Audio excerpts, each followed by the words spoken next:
Hi everyone, this week we are cooking flatbreads.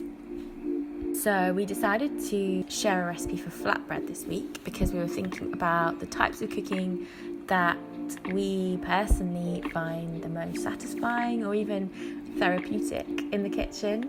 And I said that any kind of cooking that involves making a dough is something that I always enjoy, and I always find it can kind of shift my mood in a good direction. And I think that's a lot to do with, well, how simple a dough recipe can be, really starting with, two basic ingredients, flour and water, but how kind of impressive the end result, or how delicious the end result can be. But also I think it's definitely to do with the feel of dough in your hands. Its texture is really enjoyable for me.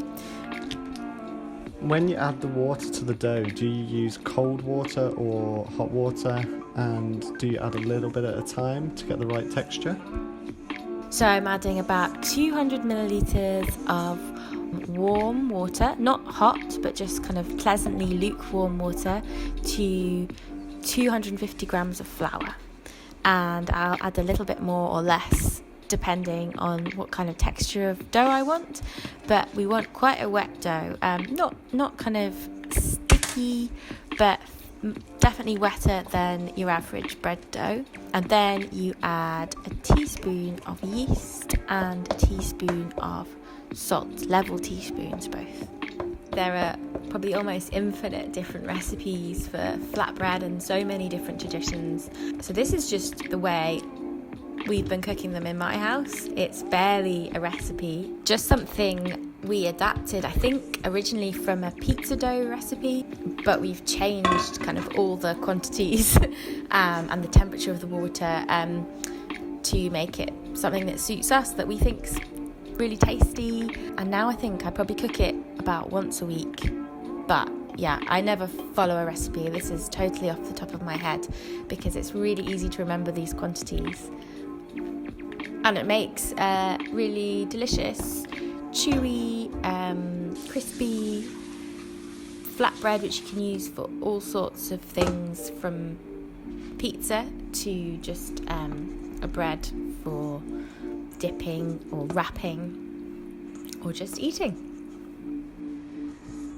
So after you've left the dough in an oiled bowl to proof for 10 minutes, it looks like you stretch out the dough. Why is this important to do? You stretch out each side of the dough and kind of fold it back on itself, and that just helps to build up the gluten in the dough as kneading would, but it's much easier to do than kneading with such a wet, sticky dough.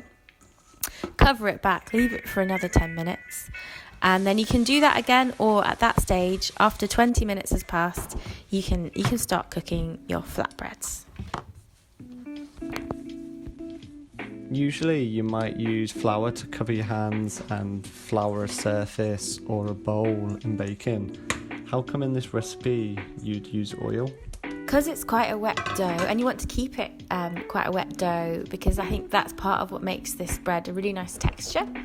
You, rather than flouring the surface and flouring your hands, it's really good to use oil. So you oil your hands when you're handling the dough, you oil the bowl that you prove the dough in, you oil the surface that you shape the dough on, and that keeps all the moisture in the dough, but it stops it from sticking to your hands. And it can also add quite a nice flavour if you use something like olive oil, but really any oil is absolutely fine.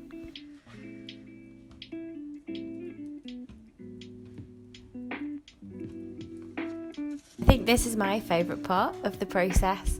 So you'll uncover your dough, you'll tip it out onto an oiled surface and divide it into 4 balls. You can also double this recipe and make, if you want to make more flatbreads, but I just tend to need about 4. Then you will take one of the balls, flatten it onto the surface with the palm of your hand, and then use your fingertips to stretch it out into roughly circular shape.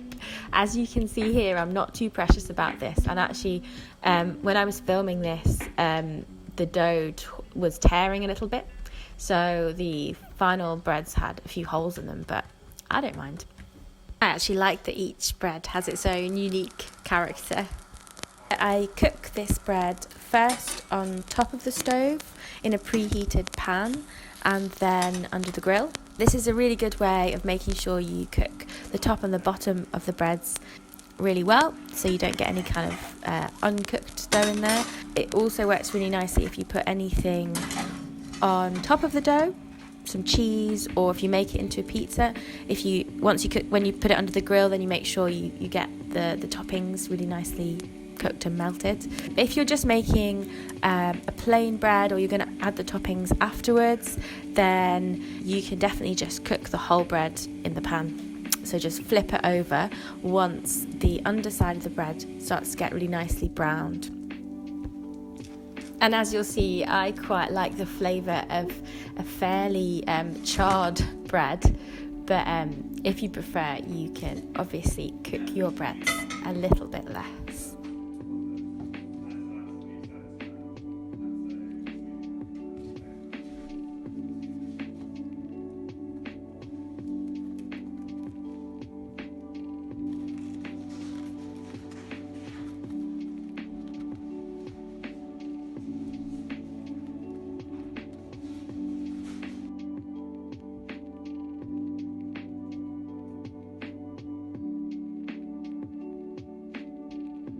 This looks so delicious. I really want to eat it. And I wouldn't have thought of putting all those things together. Why did you decide on this combination? I decided on this recipe because I wanted to make something that was quite summery and sweet, and rhubarb has just come into season, so I thought that would be the perfect thing for it. I put honey with it to add that extra bit of sweetness to complement the tart, kind of sour flavour of the rhubarb that it can have. And then put the thyme on it as well to add that kind of earthy flavour. Together it makes a really delicious combination. To prep the rhubarb, I cut off the ends and then chopped it into different sized chunks. I decided to have some smaller chunks and some larger chunks because then some would be softer, whereas some would hold their shape, and I think this could be really tasty on top of the flatbread. The recipe I used was 500 grams of rhubarb.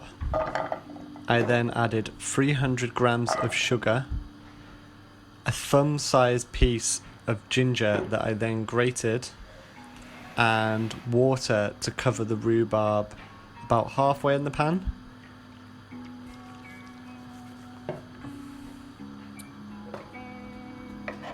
I then allowed the rhubarb to bubble away in this mixture until it was soft but not falling apart completely.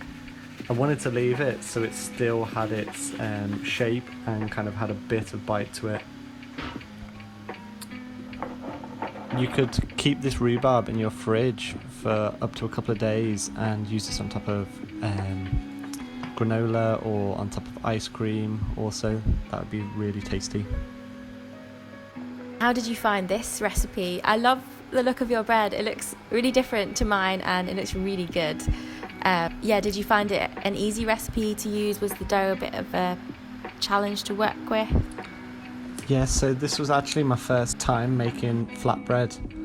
Although I've made bagels and other types of bread before, I've never actually made flatbread. This was actually really easy to do, and once you get used to just making sure your hands are really oily, it's actually super easy to handle. And I'll definitely be using this recipe more often to make pizzas and other tasty things like that.